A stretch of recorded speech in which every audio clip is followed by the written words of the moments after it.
उत्तराखंड में भारी बारिश का कहर बरकरार, राज्य में आपदा से अब तक 50 लोगों की हुई मौत। उत्तराखंड में मौसम विभाग ने दी बड़ी राहत, 8 से 10 दिन तक नहीं है बारिश के आसार। बागेश्वर में पोस्टमैन की नदी में बहने से हुई मौत, पेड़ की आड़ में अटका पाया गया मृतक। रुद्रपुर में महिला ने पति की हत्या के बाद की खुदकुशी, घटना से पहले दोनों में हुआ था आपसी विवाद।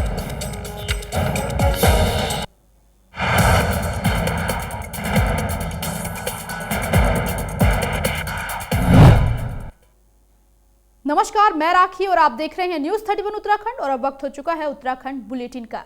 नैनीताल में बीते दिनों हुई भारी बारिश के चलते नैनी झील का जलस्तर काफी बढ़ गया है। वहीं शहर के नाव कारोबारियों को भी इस दौरान भारी नुकसान उठाना पड़ा है। वहीं इस दौरान नाव चालक समिति के अध्यक्ष राम सिंह ने बताया कि बीते 2 दिन से हो रही मूसलाधार बारिश ने सारे कारोबार को पूरी तरीके से ठप कर दिया है। इसके साथ ही उन्होंने बताया कि बारिश से नाव चालकों को भारी नुकसान हुआ है। वहीं कई नाव पानी में भी डूबी हुई हैं। इस दौरान उन्होंने जिला प्रशासन से अपील की है कि उन्हें आर्थिक सहायता दी जाए, जिससे उन्हें आपदा के दौरान थोड़ी राहत मिल पाएगी। पिछले 48 घंटे से मूसलाधार बारिश हुई है, जिसकी वजह से बोटों में बहुत नुकसान हुआ है और बहुत सामान जो है इसमें से खो गया है और इसमें हर बोट चालक को बहुत बड़ा नुकसान हुआ है। और आशा करते हैं कि अब मौसम साफ हो और अच्छा हो ताकि हम अपने नुकसान की भरपाई कर सकें। नमस्कार, तो इस वक्त मैं आपके साथ मौजूद हूं दीप्ति बोरा। और अगर हम बात करें बीते कुछ 2 दिनों की, तो उसके चलते सर्वनगरी नैनीताल के हालात कुछ ऐसे हो चुके हैं कि लोगों को रहना अब काफी मुश्किल हो गया है। बता दें कि बीते 2 दिनों से हो रही मूसलाधार बारिश के चलते शहर की तमाम जनता परेशान है। छोटे से लेकर बड़े कारोबारियों को भारी नुकसान झेलना पड़ा है। तो इसी के साथ बात करें कि शहर के नाव चालकों की, तो शहर के नाव चालकों की समस्त नावें नैनी झील में समा चुकी है। नैनी झील का जलस्तर 2 दिनों में इतना ज्यादा बढ़ चुका है कि लोगों को संभालना मुश्किल हो गया। लोगों का कहना यह था कि ऐसी नौबत तो उन्होंने आज तक कभी नहीं देखी। उत्तरकाशी में आज 4 धाम तीर्थ पुरोहितों के प्रतिनिधि मंडल ने राज्यसभा सांसद अनिल बलूनी से मुलाकात कर देवस्थानम एक्ट को समाप्त करने की मांग की। इस दौरान राज्यसभा सांसद और भारतीय जनता पार्टी के राष्ट्रीय मीडिया प्रभारी अनिल बलूनी ने पुरोहितों को आश्वस्त किया है कि जल्द ही उत्तराखंड राज्य सरकार देवस्थानम प्रबंधन एक्ट 2019 को वापस लेगी। साथ ही उन्होंने कहा कि इस बारे में पार्टी के स्तर पर भी लगभग सहमति बन गई है और जल्द ही इस पर फैसला सुनाया जाएगा।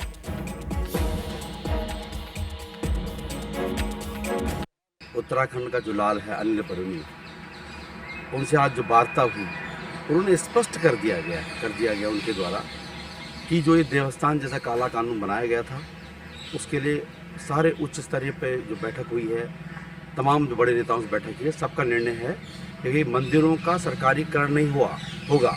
ये अनिल बलूनी जी की आवाज़ और अभी उनका स्टेटमेंट है और बहुत जल्दी जो देवस्थान जैसा काला कानून है उसके विरोध में क्रम के अनुसार हम गंगोत्री मंदिर समिति के अध्यक्ष सुरेश सेमवाल जी के नेतृत्व में 4 धामों के तीर्थ पुरोहितों के एक प्रतिनिधि मंडल ने माननीय सांसद अनिल बलूनी जी से वार्ता की और उन्होंने आज हम लोगों को आश्वस्त किया है कि जो राज्य सरकार द्वारा देवस्थानम एक्ट बनाया गया है उसको जल्दी ही जो है राज्य सरकार वापस लेगी। यह हम चारों धामों के तीर्थ पुरोहितों के लिए बहुत ही खुशखबरी की बात है और हम चारों धामों के तीर्थ पुरोहितों की ओर से माननीय अनिल बलूनी जी का बहुत बहुत धन्यवाद ज्ञापित करते हैं। नैनीताल जिले में लगातार बारिश के कारण सड़कें बदहाल हो गई हैं। वहीं बारिश के बाद से गर्म पानी खैरना क्षेत्र के पास सड़क की हालत बेहद ही खराब हो गई है। आपको बता दें कि डोगरा बटालियन की एक टुकड़ी अल्मोड़ा गर्म पानी मार्ग में, एक टुकड़ी खैरना में और एक टुकड़ी कैंची धाम में राहत कार्य कर रही है। वहीं खैरना में मार्ग बंद होने से 500 लोग सुबह से फंसे हुए हैं। फिलहाल फंसे हुए लोगों को बाहर निकालने की कोशिश की जा रही है।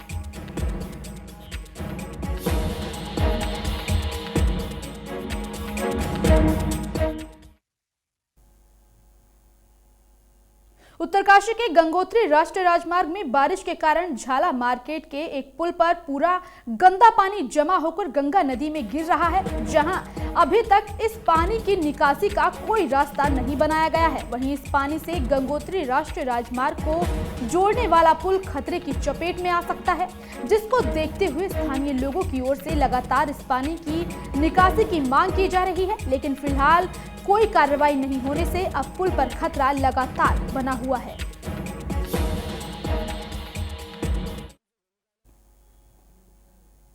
अल्मोड़ा में बीते दिनों हुई तेज बारिश और अतिवृष्टि से जिले में भारी नुकसान हुआ है। इस दौरान जनहानि के साथ ही कई लोगों के आवासीय मकान ढह चुके हैं। साथ ही कई नेशनल हाईवे और आंतरिक सड़कें अब बंद हैं।